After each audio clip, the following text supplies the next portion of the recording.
ಕುಟುಂಬದ ರಕ್ಷಕ ಏಕೆ ಬೇಕು? ಪರಿವಾರದ ರಕ್ಷಕ. ಕುಲದೇವರನ್ನು ಕುಟುಂಬದ ರಕ್ಷಕ ಎಂದು ಕರೆಯಲಾಗುತ್ತದೆ. ಇದರರ್ಥ ಕುಲದೇವರು ನಿಮ್ಮ ಕುಟುಂಬದ ಮೇಲೆ ಬರುವ ವಿಪತ್ತನ್ನು ಮೊದಲು ಸ್ವತಃ ತೆಗೆದುಕೊಳ್ಳುತ್ತಾನೆ. ಹಿಂದೂ ಸಂಪ್ರದಾಯದಲ್ಲಿ ಕುಲದೇವತೆಯು ಕುಟುಂಬದ ರಕ್ಷಕ ದೇವತೆ. ಇದು ಕೇವಲ ಧಾರ್ಮಿಕ ನಂಬಿಕೆಯಲ್ಲ, ಬದಲಾಗಿ ನಮ್ಮ ಪೂರ್ವಜರ ನಂಬಿಕೆ, ಸಂಸ್ಕೃತಿ ಮತ್ತು ಮೌಲ್ಯಗಳನ್ನು ಮುಂದಕ್ಕೆ ಕೊಂಡೊಯ್ಯುವ ಸಂಪ್ರದಾಯವಾಗಿದೆ.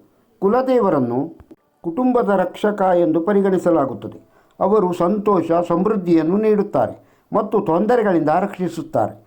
ಪ್ರತಿಯೊಂದು ಹಿಂದೂ ಕುಟುಂಬವು ಒಂದು ನಿರ್ದಿಷ್ಟ ಕುಲದೇವತೆಯನ್ನು, ಕುಟುಂಬ ದೇವತೆಯನ್ನು ಹೊಂದಿದ್ದು, ಇಡೀ ಕುಲದ ಯೋಗಕ್ಷೇಮಕ್ಕಾಗಿ ಅವರನ್ನು ಪೂಜಿಸಲಾಗುತ್ತದೆ. ಕುಲದೇವತಾ ಸಂಪ್ರದಾಯ ಹೇಗೆ ಆರಂಭವಾಯಿತು? ಪುರಾಣಗಳಲ್ಲಿ ವಿವರಿಸುವಂತೆ ಲೋಕದಲ್ಲಿ ರಾಕ್ಷಸರ ಭಯ ಹೆಚ್ಚಾದಾಗ ಋಷಿಗಳು ಮತ್ತು ದೇವತೆಗಳು ಪ್ರತಿಯೊಂದು ಕುಲವನ್ನು ರಕ್ಷಿಸಲು ಒಬ್ಬೊಬ್ಬ ದೇವರನ್ನು ನೇಮಿಸಿದರು. ಈ ದೇವತೆಯು ಕುಟುಂಬವನ್ನು ದುಷ್ಟಶಕ್ತಿಗಳಿಂದ ರಕ್ಷಿಸುತ್ತಿದ್ದಳು ಮತ್ತು ಶುಭ ಫಲಿತಾಂಶಗಳನ್ನು ನೀಡುತ್ತಿದ್ದಳು. ನಮ್ಮ ಪೂರ್ವಜರು ನಮ್ಮ ಜೀವನದಲ್ಲಿ ಪೂಜೆಗೆ ಅತ್ಯಂತ ಅರ್ಹವೆಂದು ಪರಿಗಣಿಸಿದ ದೇವರು ನಂತರ ಕುಲದೇವತೆ, ಕುಟುಂಬ ದೇವತೆ ಎಂದು ಪ್ರಸಿದ್ಧರಾದರು ಎಂದು ನಂಬಲಾಗಿದೆ. ಕುಟುಂಬದ ಪ್ರಮುಖ ದೇವತೆಗಳು ಯಾರು? ಭಾರತದಲ್ಲಿ ಬೇರೆ ಬೇರೆ ಕುಟುಂಬಗಳು ಬೇರೆ ಬೇರೆ ಕುಟುಂಬ ದೇವತೆಗಳನ್ನು ಹೊಂದಿದೆ. ಕೆಲವು ಕುಟುಂಬಗಳಲ್ಲಿ ವಿಷ್ಣು ಅಥವಾ ಕೃಷ್ಣನು ಕುಟುಂಬ ದೇವತೆಯಾಗಿದ್ದರೆ, ಕೆಲವು ಕುಟುಂಬಗಳಲ್ಲಿ ಶಿವ ಅಥವಾ ಭೈರವನನ್ನು ಪೂಜಿಸಲಾಗುತ್ತದೆ. ಅನೇಕ ಕುಟುಂಬಗಳಲ್ಲಿ ದುರ್ಗಾ, ಕಾಳಿ ಅಥವಾ ಗ್ರಾಮ ದೇವತೆಯನ್ನು ಕುಟುಂಬ ದೇವತೆಯಾಗಿ ಪೂಜಿಸಲಾಗುತ್ತದೆ. ಮಹಾರಾಷ್ಟ್ರದಲ್ಲಿ ಕೊಲ್ಲಾಪುರದ ಖಂಡೋಬ ಮತ್ತು ಮಹಾಲಕ್ಷ್ಮಿಯನ್ನು ಕುಟುಂಬ ದೇವತೆ ಎಂದು ಪರಿಗಣಿಸಲಾಗುತ್ತದೆ. ರಾಜಸ್ಥಾನದ ಅನೇಕ ಕುಲಗಳ ಮುಖ್ಯ ದೇವರುಗಳು ಭೈರವ ಮತ್ತು ಹನುಮಂತ. ದಕ್ಷಿಣ ಭಾರತದಲ್ಲಿ ಮುರುಗನ್ ಮತ್ತು ಕಾಳಿ ದೇವಿಯನ್ನು ಕುಟುಂಬ ದೇವತೆಗಳಾಗಿ ಪೂಜಿಸಲಾಗುತ್ತದೆ. ಕುಟುಂಬ ದೇವತೆಯ ಪೂಜೆ ಏಕೆ ಅಗತ್ಯ? ಹಿಂದೂ ಧರ್ಮದಲ್ಲಿ ಕುಲದೇವತೆಯನ್ನು ಕುಟುಂಬ ದೇವತೆ ಪೂಜಿಸುವುದರಿಂದ ವಂಶಾವಳಿಯ ಮೇಲೆ ಬರುವ ಎಲ್ಲ ತೊಂದರೆಗಳನ್ನು ತಪ್ಪಿಸಲು ಸಹಾಯ ಮಾಡುತ್ತದೆ ಎಂದು ನಂಬಲಾಗಿದೆ. ಕುಲದೇವತಾ ಪೂಜೆಯನ್ನು ನಿಲ್ಲಿಸಿದರೆ ಕುಟುಂಬವು ತೊಂದರೆ, ಅನಾರೋಗ್ಯ ಅಥವಾ ಆರ್ಥಿಕ ಸಮಸ್ಯೆಗಳನ್ನು ಎದುರಿಸಲು ಪ್ರಾರಂಭಿಸುತ್ತದೆ ಎಂದು ಹೇಳಲಾಗುತ್ತದೆ. ಕುಲದೇವತೆಯು ನಮ್ಮ ಪೂರ್ವಜರ ಆತ್ಮಗಳಿಗೂ ಸಂಬಂಧಿಸಿದೆ ಎಂದು ಪುರಾಣಗಳಲ್ಲಿ ಉಲ್ಲೇಖಿಸಲಾಗಿದೆ. ಅವರನ್ನು ಪೂಜಿಸುವುದರಿಂದ ಪೂರ್ವಜರಿಂದ ಆಶೀರ್ವಾದ ಪಡೆಯುವ ಒಂದು ಮಾರ್ಗವಾಗಿದೆ. ಮದುವೆ ಮತ್ತು ಇತರ ಆಚರಣೆಗಳಲ್ಲಿ ಕುಲದೇವತೆಯ ಮಹತ್ವ. ಮದುವೆಯಲ್ಲಿ ಕುಟುಂಬ ದೇವತೆಯ ಪೂಜೆಯನ್ನು ಕಡ್ಡಾಯವೆಂದು ಪರಿಗಣಿಸಲಾಗುತ್ತದೆ. ಮದುವೆಗೆ ಮುನ್ನ ವಧು-ವರರ ಇಬ್ಬರೂ ತಮ್ಮ ತಮ್ಮ ಕುಟುಂಬ ದೇವತೆಗಳನ್ನು ಪೂಜಿಸುತ್ತಾರೆ. ಇದರಿಂದ ದಾಂಪತ್ಯ ಜೀವನವು ಸಂತೋಷವಾಗಿರುತ್ತದೆ. ಅದೇ ರೀತಿ ಜನನ, ಗೃಹ ಪ್ರವೇಶ ಮತ್ತು ಇತರ ಶುಭ ಸಂದರ್ಭಗಳಲ್ಲಿ ಕುಲದೇವತೆಯನ್ನು ಪೂಜಿಸುವ ಸಂಪ್ರದಾಯವಿದೆ.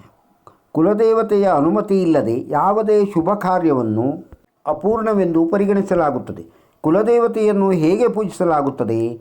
ಕುಟುಂಬ ದೇವತೆಯ ಪೂಜೆಯಲ್ಲಿ ಭಕ್ತಿ ಮತ್ತು ನಂಬಿಕೆ ಇರುವುದು ಅತ್ಯಂತ ಮುಖ್ಯ. ಪ್ರತಿಯೊಂದು ಕುಲಕ್ಕೂ ತನ್ನದೇ ಆದ ಸಂಪ್ರದಾಯಗಳಿವೆ, ಆದರೆ ಕೆಲವು ವಿಷಯಗಳು ಸಾಮಾನ್ಯವಾಗಿದೆ. ಕುಟುಂಬ ದೇವತೆಯು ದೇವಸ್ಥಾನ ಅಥವಾ ಸ್ಥಳಕ್ಕೆ ಭೇಟಿ ನೀಡಿ ಪೂಜೆ ಮಾಡುವುದು, ನೈವೇದ್ಯ, ಹೂಗಳು ಮತ್ತು ಧೂಪ ದ್ರವ್ಯಗಳಿಂದ ಪೂಜೆ ಮಾಡಿ ಕುಟುಂಬದ ಎಲ್ಲ ಸದಸ್ಯರು ಒಟ್ಟಾಗಿ ಪೂಜೆಯಲ್ಲಿ ಭಾಗವಹಿಸುತ್ತಾರೆ. ಕುಲದೇವತೆಯನ್ನು ಸ್ಮರಿಸುವುದು ಮತ್ತು ಸಂತೋಷ, ಸಮೃದ್ಧಿ ಮತ್ತು ಆಶೀರ್ವಾದಗಳಿಗಾಗಿ ಪ್ರಾರ್ಥಿಸುವುದು. ಕೆಲವು ಕುಟುಂಬಗಳು ವರ್ಷಕ್ಕೊಮ್ಮೆ ಕುಟುಂಬ ದೇವತೆಯ ದೇವಸ್ಥಾನದಲ್ಲಿ ಒಟ್ಟುಗೂಡುತ್ತಾರೆ ಮತ್ತು ಪೂಜೆ ಮಾಡುತ್ತಾರೆ. ಕುಟುಂಬದಲ್ಲಿ ಹೊಸ ಮಗುವಿನ ಜನನ ಅಥವಾ ಯಾವುದೇ ಪ್ರಮುಖ ಸಾಧನೆಯ ಸಂದರ್ಭದಲ್ಲಿ ಕುಲದೇವತೆಗೆ ಕೃತಜ್ಞತೆ ಸಲ್ಲಿಸಲು ಅನೇಕ ಜನರು ಹಬ್ಬವನ್ನು ಆಯೋಜಿಸುತ್ತಾರೆ. ಕುಲದೇವತೆಯ ಪೂಜೆಯನ್ನು ನಿಲ್ಲಿಸುವುದರಿಂದ ಉಂಟಾಗುವ ಪರಿಣಾಮಗಳು. ಕುಲದೇವತೆಯನ್ನು ಪೂಜಿಸುವುದನ್ನು ನಿಲ್ಲಿಸುವ ಕುಟುಂಬಗಳು ತಮ್ಮ ಜೀವನದಲ್ಲಿ ಅಡೆತಡೆಗಳನ್ನು ಎದುರಿಸಲು ಪ್ರಾರಂಭಿಸುತ್ತಾರೆ ಎಂಬ ಧಾರ್ಮಿಕ ನಂಬಿಕೆ ಇದೆ. ಇದನ್ನು ಪೂರ್ವಜರ ಅಸಮಾಧಾನವೆಂದು ಪರಿಗಣಿಸಲಾಗುತ್ತದೆ. ಕುಲದೇವತೆಯನ್ನು ಪೂಜಿಸುವಲ್ಲಿ ನಿರ್ಲಕ್ಷ್ಯ ವಹಿಸಿದರೆ ಕುಟುಂಬದಲ್ಲಿ ಕೆಟ್ಟ ಕನಸುಗಳು, ಅನಾರೋಗ್ಯ ಮತ್ತು ಆರ್ಥಿಕ ಬಿಕ್ಕಟ್ಟುಗಳು ಉಂಟಾಗುತ್ತವೆ ಎಂದು ಹೇಳಲಾಗುತ್ತದೆ. ಅದಕ್ಕಾಗಿಯೇ ಕುಟುಂಬದ ಹಿರಿಯರು ಯಾವಾಗಲೂ ಕುಲದೇವತೆಯನ್ನು ಪೂಜಿಸುವುದಕ್ಕೆ ಒತ್ತು ನೀಡುತ್ತಾರೆ. ಕುಲದೇವತೆಯನ್ನು ಕಂಡುಹಿಡಿಯುವುದು ಹೇಗೆ? ಇಂದು ನಮ್ಮ ಕುಲದೇವತೆಯನ್ನು ಸ್ಮರಿಸದ ಅನೇಕ ಕುಟುಂಬಗಳಿವೆ. ಅಂತಹ ಪರಿಸ್ಥಿತಿಯಲ್ಲಿ ಕುಲದೇವತೆಯನ್ನು ಗುರುತಿಸುವ ಮೊದಲು ಮಾರ್ಗವೆಂದರೆ ಕುಟುಂಬದ ಹಿರಿಯರನ್ನು ಕೇಳುವುದು.